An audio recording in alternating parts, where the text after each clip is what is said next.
Hey, everybody, welcome to Live with Kevin for a Monday morning. And no, I'm not on Zoom. So good news. We shouldn't have any interruptions. I understand. I just heard from my guest that Zoom is having some problems today. Not for us, because we're not there. We're on StreamYard, and we're here with you simulcasting on LinkedIn, Facebook, and YouTube, and so glad that you're here. Today's Live with Kevin is brought to you by Virtual LeaderCon. Let me tell you a little bit about Virtual LeaderCon. It is not like any other virtual conference that you've ever heard of. We conceived of this and have put it together. And so from September 14th through 18th, we are going to be having an all day long live virtual leadership broadcast. So each day for about 7 hours, I'll be on live with guests and leadership experts all day in a different platform than this, with full chance for you to interact.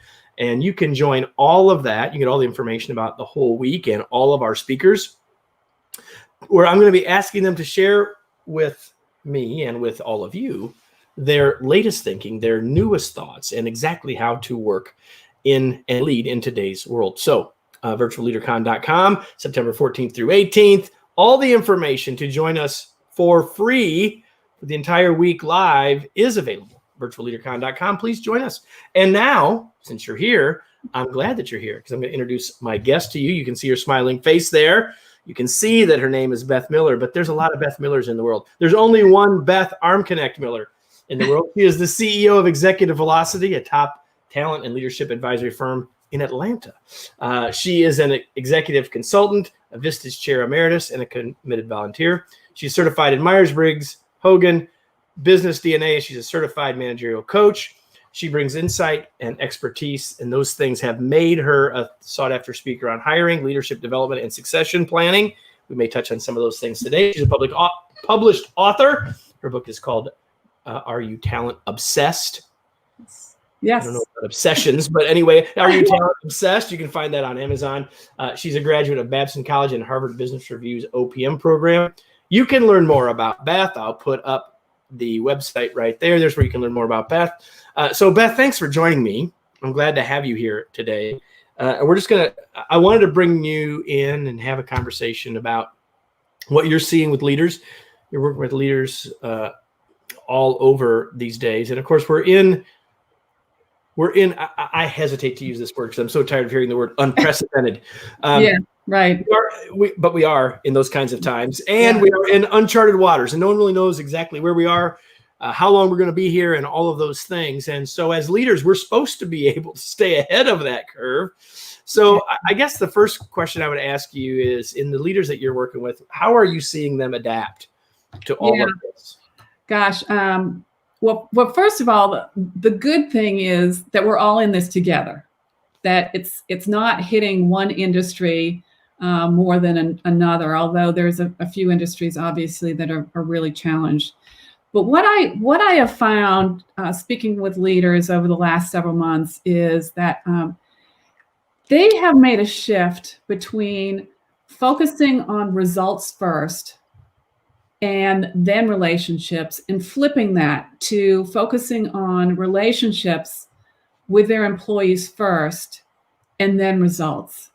They're, especially for those that are still working in a virtual world, they're making sure to check in with employees about their wellness, about how they're dealing on a personal level with all this uncertainty. And every individual has a different challenge. You know, whether it's a single mom that's trying to homeschool their child as they're coming back into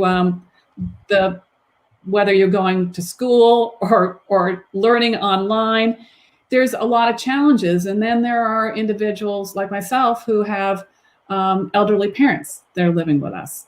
And that's another whole challenge. Whole other set of things, right? Right, exactly. Yeah. So it's understanding where the employee is first before having the conversation around the work.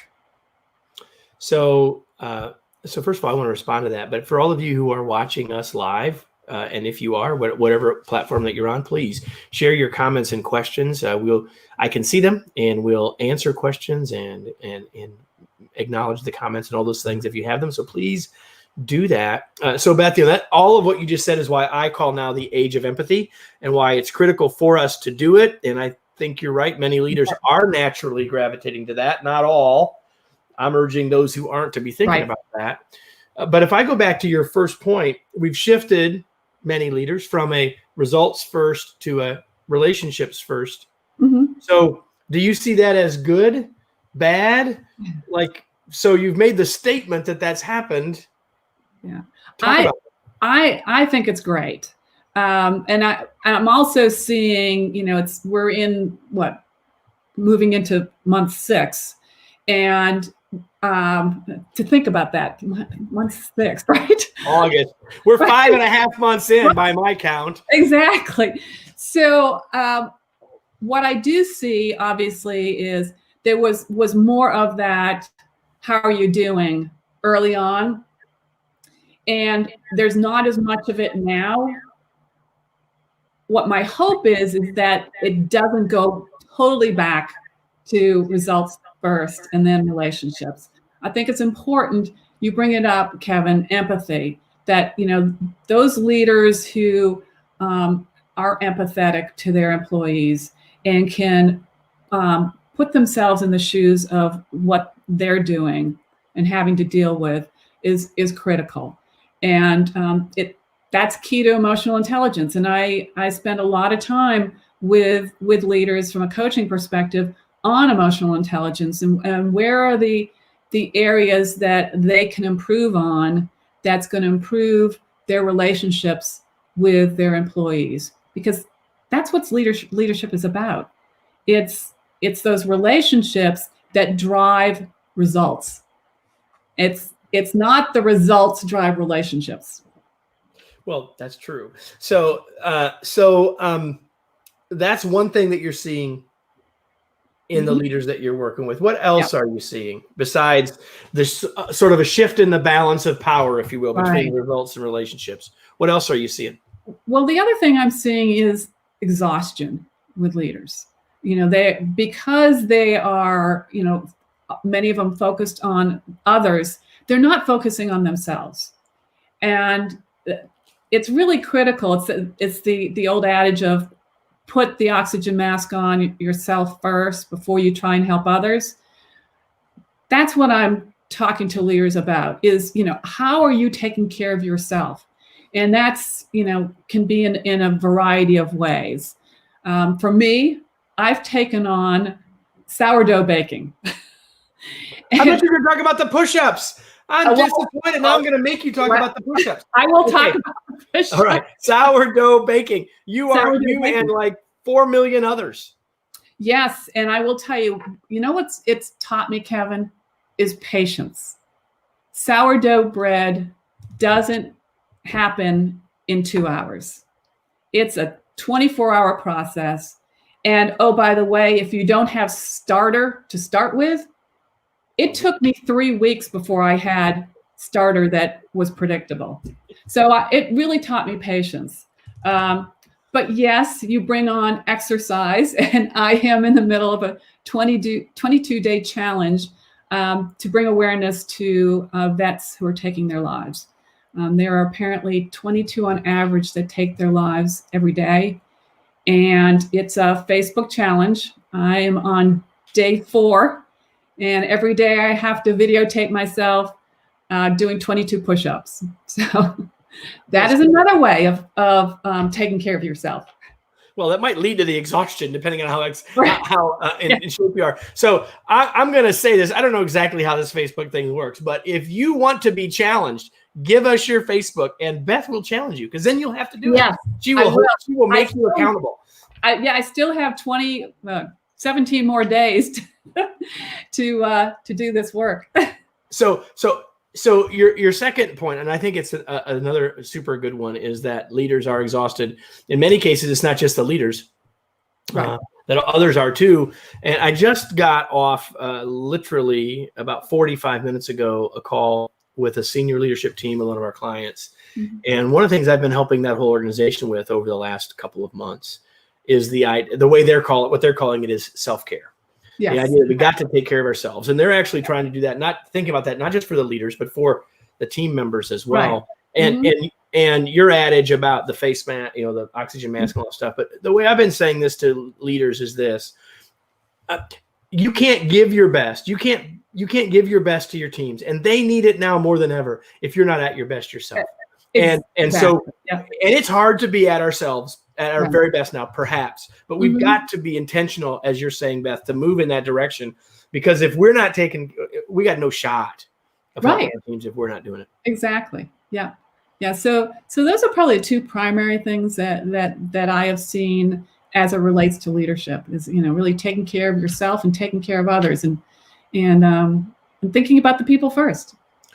So other than making sourdough and doing push-ups, what advice do you have for leaders who are watching and they're, whether they're live or whether it's later, and they're saying, man, Beth, how does Beth know that I'm feeling that exhaustion? Because as leaders, a lot of times we don't want to share that with others, right? So if you're having a moment of Beth is right, the question I would have for you, Beth, is what advice would you give to people? So there are a couple things. One is something that you can do at your desk in the moment, and that is just taking some really deep cleansing breaths and expunging all of that kind of negative energy from yourself and your mind. The other is practicing gratitude. Things are tough, but there are a lot of great things that are happening, and finding those even small things, whether it be like for today, we've got a rainy day here in Atlanta. Well, I'm grateful for that because the plants need the rain, right? Yep. So it's thinking about the small things. I think leaders oftentimes are focused on those big things, and they can be overwhelming. So, chunk those things down into smaller chunks so that you can see some progress. I think that would be another piece of advice that I would give them. So first of all, everybody, bonus points for Beth for using the word expunging. And second of all, I mean, when's the last time anyone heard the word expunging? So, but no, seriously, I think that, we do have to breathe. I was worried when you said we could do it at our desk that you were going to make me do something, but I was pretty confident that not all of you wanted to see me take deep breaths. So I'm just glad you didn't tell me, get down and do 20, give me 22. But seriously, right, exactly. So I'm being kind of silly because that's another point. We've got to make sure we're laughing, and we've got to make some sure humor. we're laughing. Yeah. You may be saying, Kevin, listen, none of that was very funny, and that's okay, right? But man, you've got to, we've got to do those things for ourselves. And I think your list is great. We've got to breathe. Practicing gratitude is something we can definitely all do. We got someone, Ramona is saying in from LinkedIn, she says, so in this moment, we all should consider empathy a key in our lives. To consider it, to pay attention to it, how can it be highlighted in the eyes of the leaders? Could still be focused only on results. Seems they're not having it. So I think she's exactly right. And it ties into what we said at the beginning. I don't know, Ramona, if you're echoing what we said or came in after we talked about that, but you're exactly right. 100%. And so I appreciate that. And I will say this, that if I can tie that idea from Ramona back into what we were just talking about self-care, is that, we have to be at our best so we can help others. You can't help others until you help yourself. All of that's true. And when we are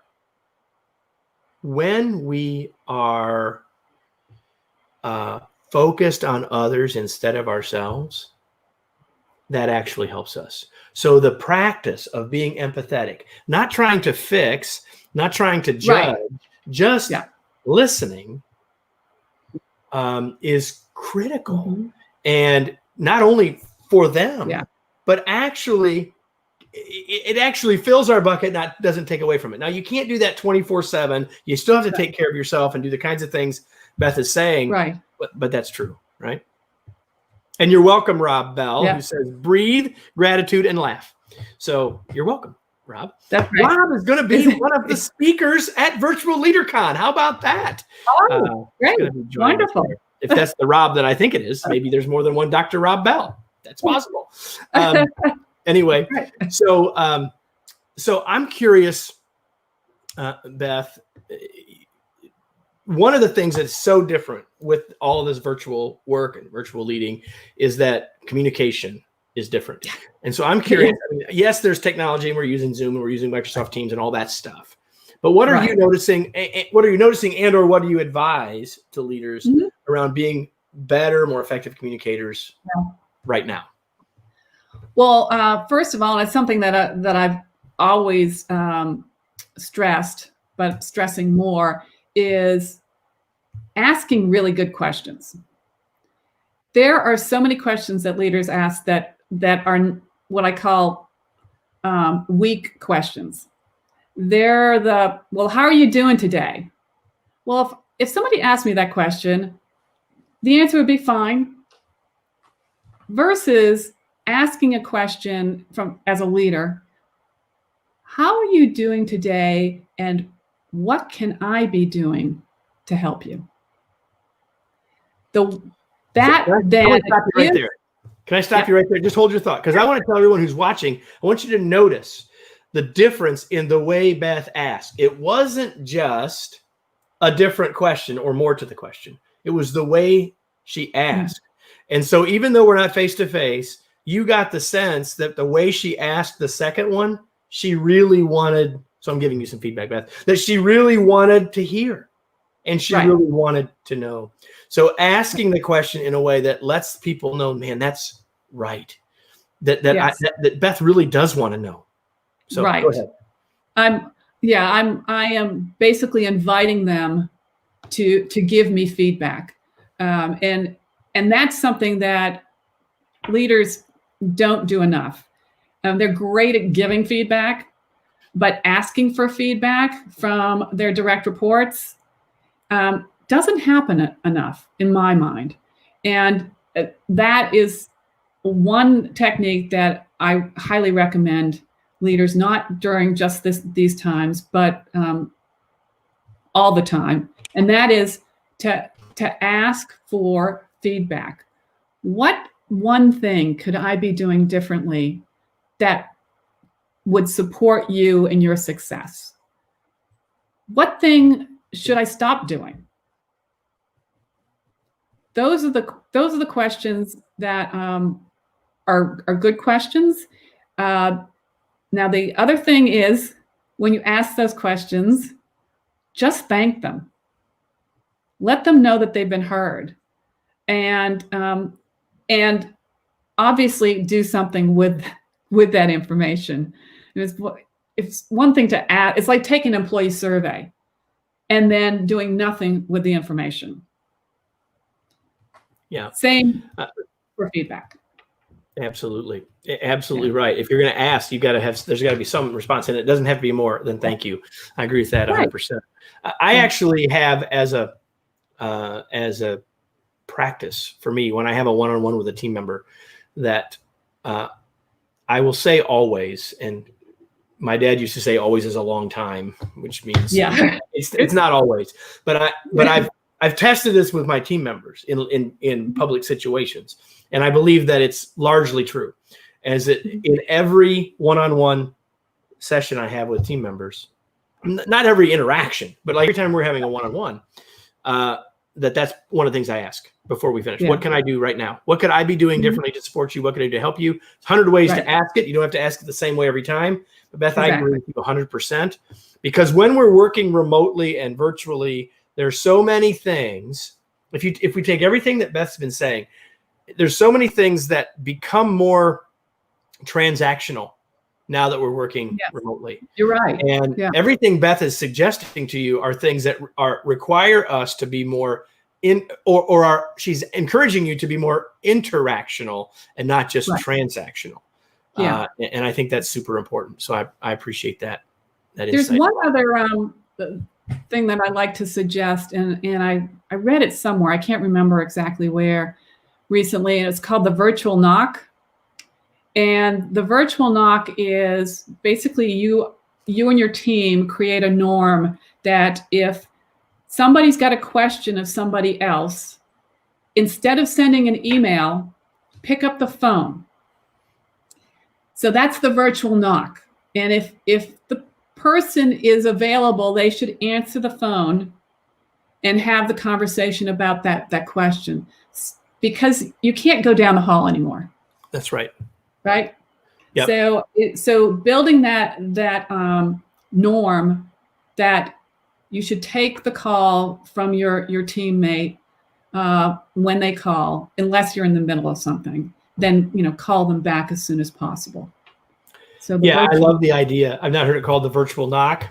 And I would say you need to think in your organization how you want to do that. Is it the phone? Right. Is it something you do with your instant messaging service? Whatever. Right. But having a way, because here's the thing. We know what some of the things that worked when we were down the hall. So how do we translate in this new world into that, right? Yeah. So I think the phone is important because you're getting tone versus. Oh, absolutely. What I'm saying for that, the conversation might not take place in the instant, right? Mm-hmm. Right? But maybe that's where you do the knocking. It all depends on what works for your organization. But I completely agree. Whether it's seeing each other like you and I are right now, or whether it's getting on the phone, oh my gosh, so much more powerful. So here's you can see now, Beth, the question that Ramona asked. Yeah. So do you want to comment on that? Should be expected only from leaders. I guess my question back would be the responsibilities should only. I'm reading that as the things we've been talking about. So let's take it on that until if Ramona gives us something different. But I'm taking that as, hey, the stuff we've been talking about, is that only stuff we want leaders to be doing? I think let's start it with it there. Okay. Got it. Okay. Yeah. No, I think everybody should be doing that. I mean, communication is a two-way street. It's not just leaders. We all need to be adapting to the leadership style of the other individual. And a lot of us have learned that communications for one person means lots of detail, whereas another person wants bullet points. And there are other people that want the visuals. Understand from a team perspective how that individual wants to be communicated to. When I take on new clients, I'll often ask them, gosh, what way do you prefer to be communicated to in between our meetings? Is that email, text, phone call, whatever?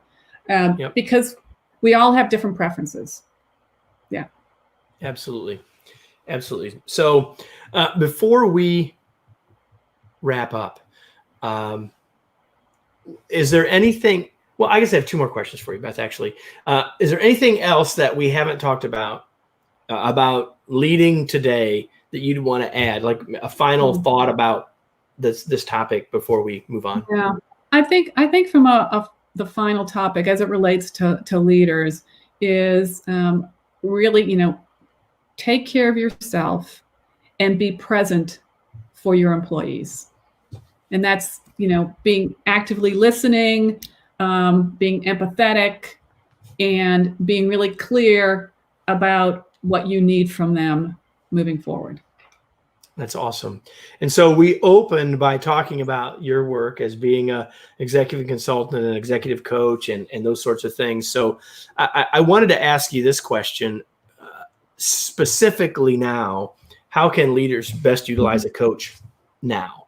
Because the world is different. So do you have any advice? Two things. Someone's listening who has a coach, right? Right. What advice would you have? Someone who doesn't have a coach and is thinking about getting one now, what advice would you have to those two folks? Right. Yeah. So to the person who has a coach, I think that they, depending on how long they've been working with the individual, I would have that kind of check-in with them as it relates to what do I need to be focusing on in the next 3 months in order to help my employees through transition, because a lot of people are starting to go back to work, which is causing a high level of anxiety with a number of employees. So for a whole variety of reasons. Right. And all the reasons Exactly. aren't the same. So don't assume you know the reasons why. Yep. Exactly. And how do you identify those employees that might be challenged right now, whether it be on a Zoom meeting or at the workplace? I think that would be important. For those that are thinking about getting a coach, get really clear on what your goals are for working with a coach. What are the measurables going to be? What is success going to look like 6 to 12 months from now? Those obviously are. I always ask. It's like, okay, what? So you want to have a coach? Why now? What makes it a good time? And what do you plan on accomplishing? Where do you see the need? And so if you found in the last 30 minutes, 25 minutes that, hey, this Beth person's pretty smart. This is one way you could find her and say, hey, I do want to coach. Maybe I want Beth. This is where you would want to go, executive-velocity.com. Or you can find her. This is harder. You can find her on LinkedIn. Beth Armconnect Miller. And listen, here's the thing. If you're connected with me and you can't find her, and we'll make sure you get connected. How about that? There's only one of me out on LinkedIn. Yeah, it's probably if you type in Beth Arm, probably come up. Asterisk Miller, you'll find her. I'm guessing. Yeah. So anyway, so Beth, thank you for being here. It was a pleasure to have you. Thank you for having me. To chat and to talk about some important topics for all of us as leaders right now. Your insights are excellent, and especially because you're working with leaders every day. They're practical, and I think that's what we're trying to accomplish every time we get together and live with Kevin. So I'm glad that you were here. I'm glad that we made it happen, and I hope that you all will connect with Beth, and I hope that you all go right here, virtualleadercon.com. Get yourself signed up to join us for a 5-day-long leadership broadcast extravaganza. How about that? Where we're going to bring together some of the top leadership experts in the world, many of whom you've heard of, many of whose books you have on your shelves, and I'm going to bring them to you. We're going to talk in some ways just like this, in a platform that will allow for lots and lots of interaction. We hope you'll come and join us live, and you can get registered by going to virtualleadercon.com. And I'll be back later this week again. Until then, everybody have a great day. Beth, thank you again for joining us. Thank you, Kevin. And I will close, as always, with be well and be remarkable. Thanks, everybody.